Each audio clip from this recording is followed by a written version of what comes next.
Hi, and welcome back to our Ask the Agronomist video series. I am Phil Long, Precision Agronomy Advisor with Latham High-Tech Seeds.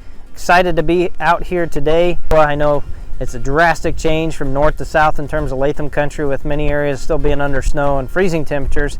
And the southern part of our territory is soil temperatures in the 60s, which is pretty amazing. We're looking at a weekend of some cooler temperatures, getting down towards freezing in many parts. With some rain coming. So I want to talk about soil temperatures and where things are at. So we're out in the Premier Agronomy Center plots right now, and our soil temperatures are around the mid 50s. The no-till plots are around 52, 53, and the tilled plots last fall are a couple degrees, 2 to 3 degrees warmer than that right now. So around the mid 50s in terms of soil temperature. So we're past the insurance dates. Obviously, the one thing we want to talk about, especially on the corn side, is uniform emergence. It's critical to get uniform emergence and a good stand to start the season with, to get those high yields, to get everything that you can out of that corn that you're planting. So in order to get that uniform emergence, we really need to have the soil temperatures and getting it out of the ground quickly. And in order to do that, we got to have soil temperatures that are not only warm when we plant, but also going on into the future. So we want to look at that forecast. Right now we're in the mid 50s, but remember, it takes about 125 GDUs to get corn and soybeans out of the ground.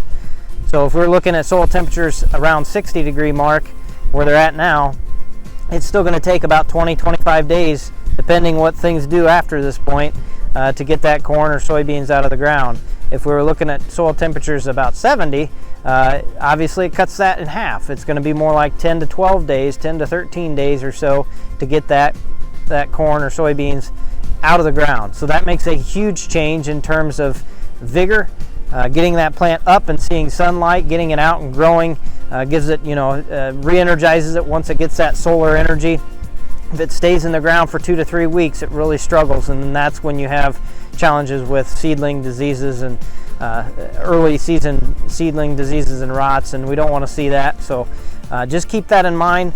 The soil temperature is really what's important. That GDU accumulation, that growing point is below ground. So remember that you're looking at the soil GDUs in the early stages, even once corn gets out of the ground up to about V5 or so. It cares about that soil temperature more so than how warm it is out here today. Obviously it's really warm and windy this week, which is helping dry things out and get field work going, at least in this area in Iowa. But good conditions look like they're coming in the forecast too after these rains and so forth. So hopefully we can spread the wealth and everybody will get into the field soon. But just keep an eye on that forecast. And remember, 50 degrees is that mark we like to see. Once we get down into the 40s, especially 30s, but even mid-lower 40s, we start seeing issues with corn or soybeans in the ground. We usually have imbibitional chilling injury and so forth at that point. So try to make sure you're getting 50 and warmer from planting on for that corn and soybeans to come up good and get a good stand established. As always, if you have any questions, please feel free to reach out to us at 1-877-GO-LATHAM or visit us on our website at lathamseeds.com. Thanks for watching this week's Ask the Agronomist.